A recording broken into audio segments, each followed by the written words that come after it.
তো native fish যেভাবে আসলে ব্রিডিংটা করে সেটা আজকে আপনাদের দেখাবো। তো আমার প্লান্টেড ড্রাগনে আজকেই হঠাৎ দেখতে পারলাম যে কিছু বাবল নেস্ট তৈরি করে রাখছে এরা।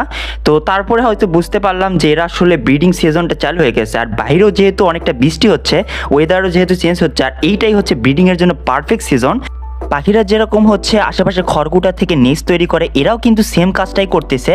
সেটা হচ্ছে প্লান্টেড ট্যাঙ্কে যে প্লান্টস অ্যালগিড আছে এইগুলো পানির উপরে ভাসায় রেখে এখানে এরা আমাদের যে মেল ফিশটা আছে এই মেল ফিশটা বাবল তৈরি করতেছে, আর যেন ফিমেল ফিশটা এসে সুন্দর করে এদের ডিমটা দিয়ে দিতে পারে সেই কারণে।